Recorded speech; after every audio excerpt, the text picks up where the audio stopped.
all during these times,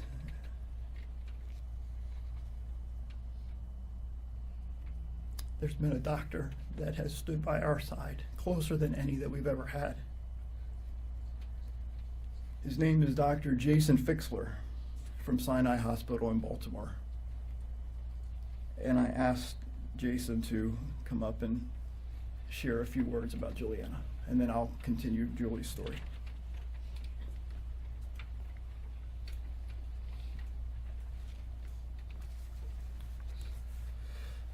So, this is hard. For those of you who know me, I'm the joker. I'm the guy that makes you laugh. I'm the guy that dropped his tie in the water thing over there while I was washing my hands. So this is not my normal self. But I wanted to share with you, what did I learn from Juliana? And I learned a lot. The first thing I learned was, as many of you, if you know the family, Tammy's in charge. You want something done, you go to Tammy. Well, I learned something new over the weekend. Tammy's not necessarily in charge. Juliana's in charge. Juliana wanted to be at home with her family, with her dog, and she did that. And so Juliana was more in charge than I ever knew.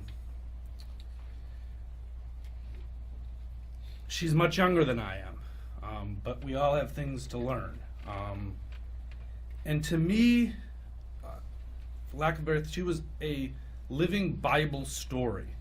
And she will teach me things as I go in the future. The thing that was remarkable is she didn't focus on the problem. She focused on how to leave the problem, how to get out, not in the hospital, how to get out of the hospital and have fun. How to, not that I had cancer, that's not there. I am going to live life the fullest. My life doesn't, for lack of a better word, suck. I am living it. And when you sit back and you complain about your car having a dent in it, some little problem, you just have to think about what she did and what she concentrated on. And you can tell that through the Facebook, through all the pictures that she would bring, is her having fun. She may have no hair, she may have been sick 2 days prior, but she was living life to the fullest. And I think we all have to take that and learn from that. You know, when we're complaining about what's going on, she didn't complain, she just did it. And I think that's important. Life is that's what you're supposed to do. That's what she taught me. I wanted to share an anecdote. I thought about this for a while. Is you have the people that feel that the glass is half empty and the people that feel the glass is half full. So I thought about if I did an experiment with Juliana and I filled up a glass half and gave it to her and asked her, what do you think? I think she'd pick up that glass, take it to the faucet and fill it all the way and say, why do you have a half-filled glass? And that's Juliana. It's an honor to say little things about her.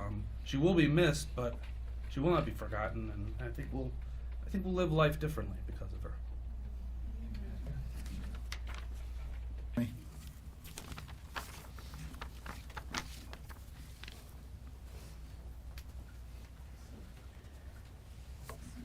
John's pretty much said everything, but I wrote a couple of things down I wanted to say.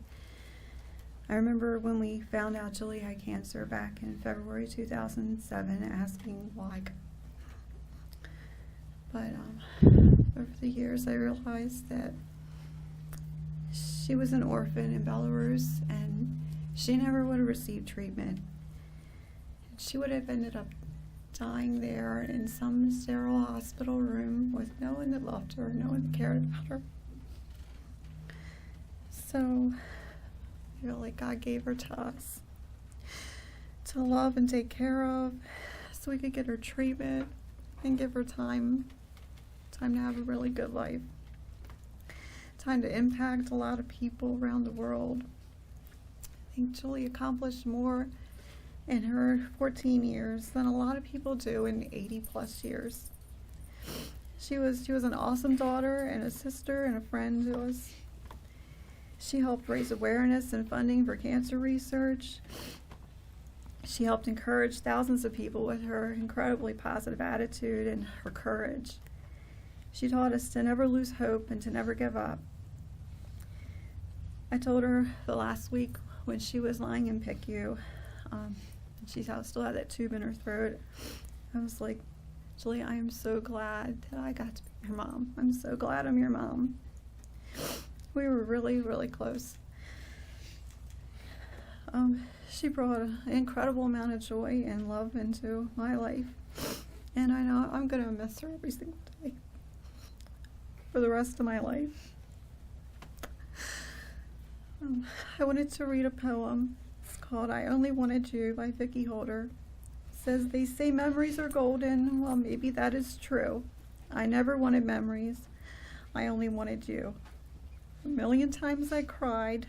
If a love alone could have saved you, you never would have died. In life I loved you dearly. In death I love you still. In my heart you hold a place no one else could fill. If tears could build a stairway and heartache make a lane, I'd walk the path to heaven and bring you back again. Our family chain is broken and nothing seems the same. But as God calls us back one by one, the chain will link again.